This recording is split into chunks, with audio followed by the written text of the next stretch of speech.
दोस्तों जय हिंद, मैं हूं शम्स तबरेज और आप देख रहे हैं टाइम्स मील।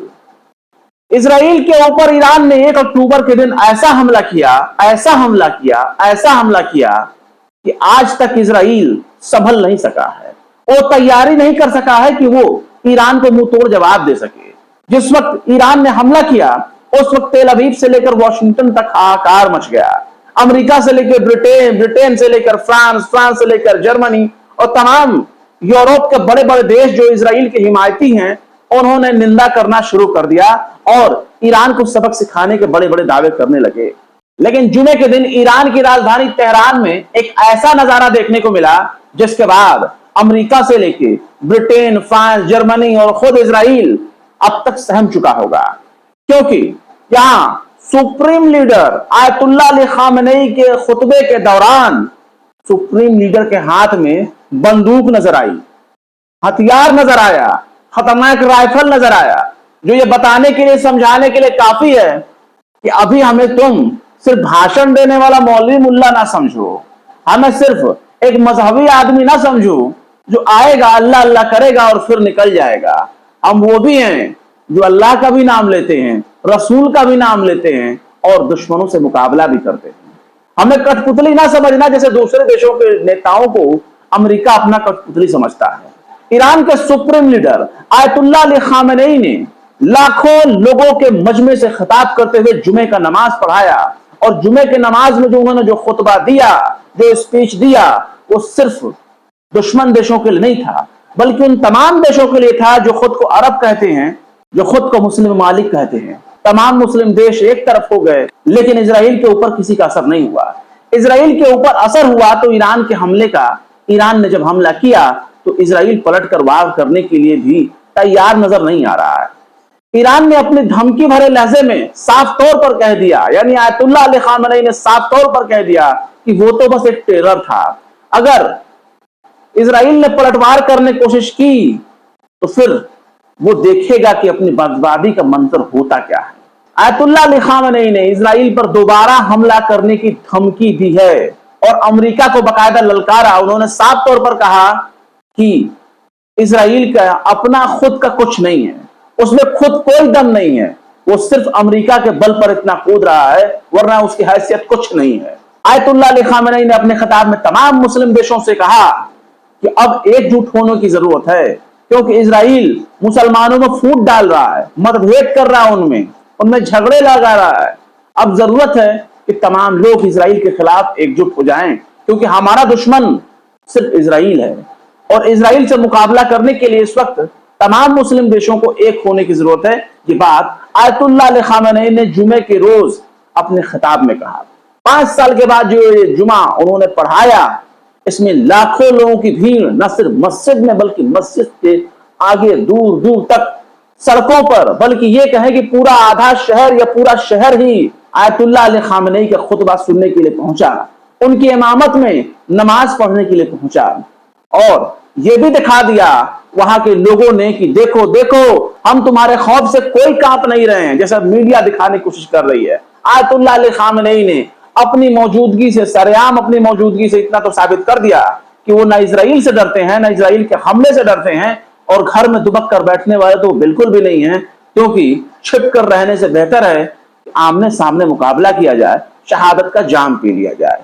ये भीड़, ये मजमा और आयतुल्लाह अली खामेनी का पब्लिक में आना, ये इस बात की गवाही है कि ईरान वाले अमेरिका और इसराइल के खौफ से कांपने वाले नहीं, बल्कि दूसरों को कपकपी लगाने वाले हैं, दूसरों को डरा देने वाले हैं, और वो डरने वाले तो बिल्कुल भी नहीं है। ये खुलेआम उनकी मौजूदगी है और हाथ में पकड़ा हुआ जो उनका राइफल है यही दिखा रहा है कि तुम जैसे आओगे, जैसे लड़ना चाहोगे, वैसे तुम्हारा मुकाबला करेंगे, जिस तरह से आओगे पिट कर जाओगे, तुम्हें मारेंगे, अच्छे से मारेंगे। और ये संदेश इशारतन उन्होंने इसराइल को दे दिया, और जो कहा तो और भी बहुत बड़ी बातें कही। उन्होंने सीधे तौर पर कहा कि अफगानिस्तान से लेकर यमन, ईरान से लेकर लेबनान, यहां तक कि सीरिया, हर जगह हमारा दुश्मन फैला हुआ है और हमारा दुश्मन एक ही है। इसराइल मुसलमानों को आपस में बांट रहा है, आपस में लड़ने के बजाय अब मुसलमानों को एक होना चाहिए। उन्होंने सीधे तौर पर कहा कि हमास और हिजबुल्लाह से इसराइल मुकाबला नहीं कर सकता।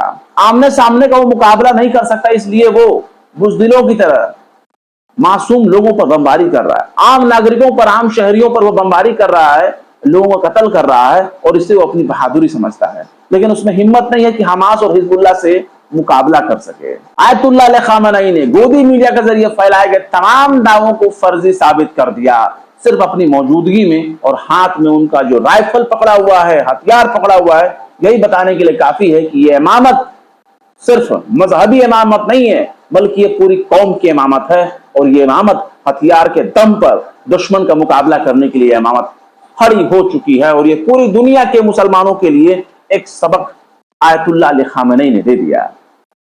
मिडिल ईस्ट के हालात पर अगर गौर किया जाए तो उन्होंने मिडिल ईस्ट पर भी अपने खिताब में कई बातें कही। उन्होंने कहा कि जो दुश्मन ताकतें हैं, विदेशी ताकतें हैं, वो पूरे खत्ते में दखल दे रही हैं, और यहाँ के लोगों के पिछड़ेपन के लिए यही विदेशी ताकतें जिम्मेदार हैं, जो इनको आगे नहीं बढ़ने दे रही हैं। आयतुल्लाह अली खामेनी ने कहा कि जो बड़े बड़े देश शांति की बात करते हैं, शांति की अपील करते हैं, वही देश सबसे बड़े झूठे हैं, और वो इजराइल के साथ खड़े होते हैं। उनको गाजा, लेबनान में मासूम लोगों की मौत नहीं दिखाई देती। वो शांति की बात करते हैं, लेकिन वो इजराइल के साथ खड़े नजर आते हैं। आयतुल्लाह अली खामेनी ने कहा कि वो इलाके में सरकारों को बदलना चाहते हैं, अपनी मनमाफिक सरकार चाहते हैं, ताकि यहाँ के संसाधनों पर कब्जा कर सकें, वो इसका दोहन कर सकें, इस संसाधनों पर वो कब्जा जमा सके। हालांकि अगर गौर से देखा जाए तो जिस तरीके से अमेरिका कह रहा था इजराइल के साथ मिलकर जंग लड़ेंगे, ईरान को सबक सिखाएंगे, उसके बाद नेतन्याहू ने कहा कि हम ईरान को ऐसा सबक सिखाएंगे जो वो कभी भूल नहीं पाएगा। और ये भी खबरें उड़ने लगी कि इजराइल ईरान के परमाणु साइट को निशाना बनाएगा, यानी जो उसका न्यूक्लियर प्रोग्राम है उसको नुकसान पहुंचाएगा, उसको तबाह करेगा। लेकिन जैसे ही अमेरिका के कानों तक ये बात पहुंची, वो समझ गया कि मुकाबला बड़ा होगा, क्योंकि ईरान ने पहले ही धमकी दे रखी थी कि अगर अमेरिका इस मामले में इंटरफेयर करेगा तो उसके लिए ठीक नहीं होगा, क्योंकि उसके भी जो हजारों सैनिक मिडिल ईस्ट में मौजूद हैं, मिलिट्री बेस मौजूद है मिडिल ईस्ट में, उन पर भी हमला किया जाएगा, उनको बख्शा नहीं जाएगा। इसके बाद तो फिर अमेरिका के कान खड़े हो गए। जो बाइडेन सीधे तौर पर खुलकर सामने आ गए और उन्होंने कह दिया कि अगर ईरान के परमाणु साइट को इजराइल निशाना बनाता है तो वो इसमें साथ नहीं देगा, वो इजराइल से सहमत नहीं होगा, इजराइल को सपोर्ट नहीं करेगा कि वो ईरान के परमाणु साइट को निशाना बनाए। इसके बाद यह भी सुनने में आ गया कि इजराइल अमेरिका की मदद से, अपने दोस्तों की मदद से ईरान के ऑयल रिजर्व को नुकसान पहुंचाएगा, जो ऑयल स्टोरेज उसका है उसको नुकसान पहुंचाएगा। लेकिन गौर करने वाली बात यह है कि ऐसा अगर वो करेगा तो सबसे ज्यादा दिक्कत पश्चिमी देशों को होगा। यूरोप में ठंड के दौरान तेल और गैस की बहुत किल्लत हो जाती है। जब से यूक्रेन और रूस का झगड़ा चल रहा है उसके बाद से यूरोप त्राहिमाम कर रहा है। उसके पास तेल नहीं है, उसके पास गैस नहीं है, क्योंकि सबसे ज्यादा गैस रूस के जरिए जाया करता था। लेकिन अब जिस तरीके से ईरान को निशाना बनाने की बात कही जा रही है, उसके बाद यूं समझ लीजिए कि मिडिल ईस्ट ही नहीं, पूरी दुनिया में तेल और गैस के दाम में इजाफा होने लगेगा। यह भी हो सकता है कि दाम ऐसे देखने को मिले जो इतिहास में कभी आपको देखने को ना मिला हो। लेकिन इतना तो ईरान ने तय कर दिया, समझा दिया कि अब वो दिन लद गए जब कोई भी आता था धमकी देकर चला जाता था, जब कोई भी आता था मुसलमानों को आतंकवादी, आतंकवाद कहकर चला जाता था। लेकिन अब वो दिन खत्म हो गए।